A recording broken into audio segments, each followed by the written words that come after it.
بالله من الشيطان الرجيم بسم الله الرحمن الرحيم وإذا طلقتم النساء فبلغن أجلهن کلس طلاق کئی تاسو خزلرام پس ورسیگی دا اجلهن خپلن ٹوتا فلا تعذلوهن نممن کوئی تاسو دی زنانو لرام ان ينكحن ازواجهن د نکاح کولنا خپلو خوندانو سره اذا ترازوا بينهم بالمعروف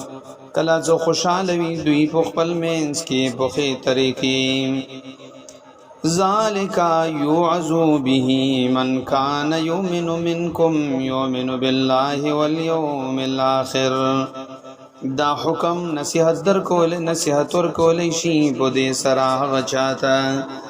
سوي دي تاسو نه سه مان وروړي په الله په رزرستنې باندې ذالکم ازکا لکم واطهر دا حکم تاسو ته ایم ازکا لکم ډېر پکې زدا تاسو د پاره واطهر او خپکون کدا د بدنامینا والله يعلم وانتم لا تعلمون الله صدا خپوید الله صدا پویږي وانتم لا تعلمون او تاسو نه پویږئ والوالدات يرضعن اولادهن میان دي سدي نو ته بیر کوي اولادهن خپل اولاد تا حولین کاملین دو کال پورا دا حکم هغه چا د پاره دا اراد ان یتم الرضاعه سیرا دیوی د پر کولو د تی ور کولو والله على المولود له رزقهن وكسوتهن بالمعروف پپلار د دی بچی باندې رزق د دوی دا وکسوتهن جوړا جمع ور کول د دوی دی بالمعروف د عرف موافق لا تکلف نفس الا وسعها تکلیف نشي ورکول یو نفس تا مگر پاندازي د وسدا غباندي لا تضار والدة بولدها ضرر نشي ورکول مور د دی بچی تا په سبب د بچی سره ولا مولود له بولده او نه پلار د دی بچی تا په سبب د دی بچی سره وعلى الوارث مثل ذلك وارث باندې په مثال د دغه خرچه ده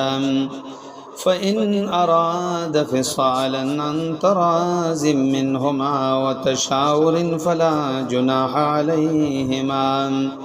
کایرا دو د دې دواړو فصالا د تین جد کولو عن تراز پر ذا سرا د دې دواړو نام او په مشورې سره نو نشته ګنا په دې دواړو وان اردتم ان تسترضعوا اولادکم کایراده کوي تا کایراده وستا سو ان تسترضعوا داس طلب کوي تاسو مرضعی لرا د پاره د خپل اولاد فلا جناح علیکم نشتگنا پتاسو اذا سلمتم ما آتیتم بالمعروف کلا چویر کئی تاسو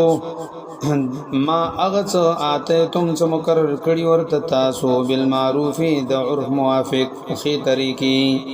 واتقوا الله وعلموا ان الله بما تعملون بصير الله له وړر شي او په شي یقینا الله په غ باندې ستاسو عملونه کوي لیدونکي دا